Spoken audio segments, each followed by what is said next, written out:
Mr. Secretary, great to have you with us. Thank you very much. And can I start by just saying, again, thank you. You've heard it already.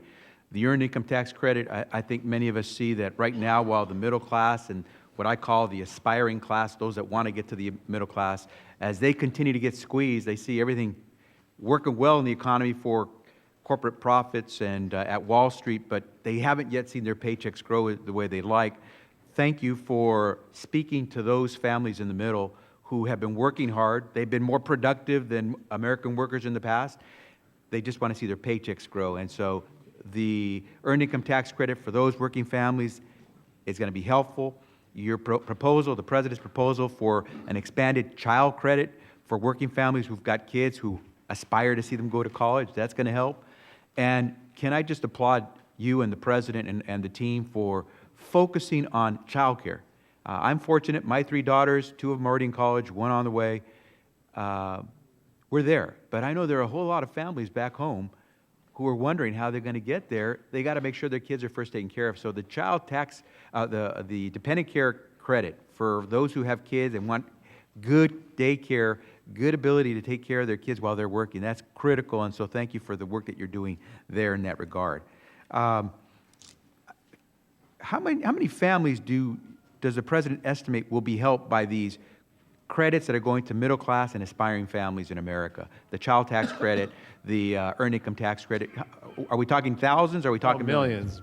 I don't have the exact number, Congressman, but it's many, many millions. Yeah, and I think what we're saying to those millions of Americans who are striving to stay in the middle class and ultimately go beyond the middle class is this is going to help you launch, because you'll get good child care if the 2 of you are going to work.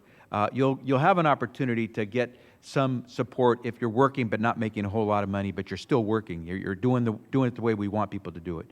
I want to touch just briefly on something that was raised earlier with regard to Social Security, because it concerns me. Today, there are about 168 million Americans who are paying into Social Security. They have what we call the FICA deduction, right? The federal income contribution allocation that is deducted. It's part of another acronym, OASDI, Old Age Survivors and Disability Insurance. That's what Social Security is. It's all lumped together. If you work and you reach retirement age, you get Social Security. If you work, become disabled on the job, you paid into Social Security, you get Social Security even though you're disabled, or your family does. You die, but you've paid into Social Security, your survivors get Social Security. It's insurance for the family. I don't think any American works and pays into Social Security and says, I only want my money to go into retirement. Right. Or, hey, I know I'm in a risky job. I only want my money for Social Security to go into disability.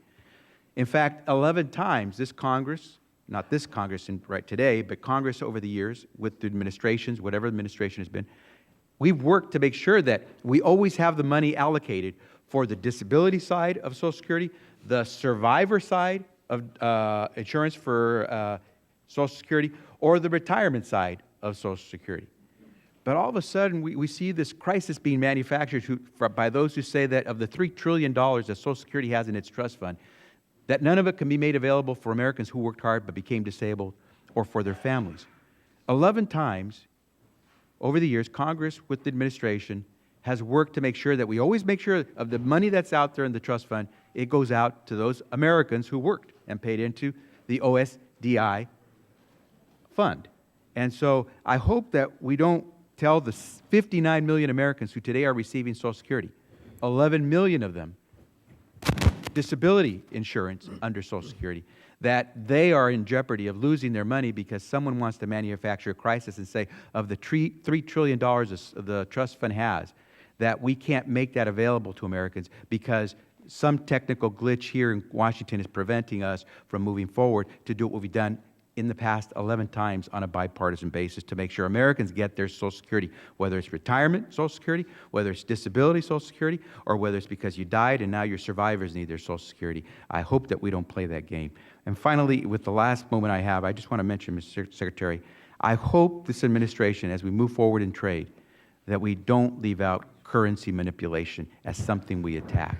The last thing we need to do is send a signal that we're going to allow governments to cheat by manipulating their currency If we're trying to get to the companies in those governments, in those countries, to not cheat, Time the for the last thing gentleman's you can expired. do is allow countries to cheat by Time- manipulating their currency. Time for the gentleman has expired. With that, I yield back. I- Thank you, Mr. Chairman.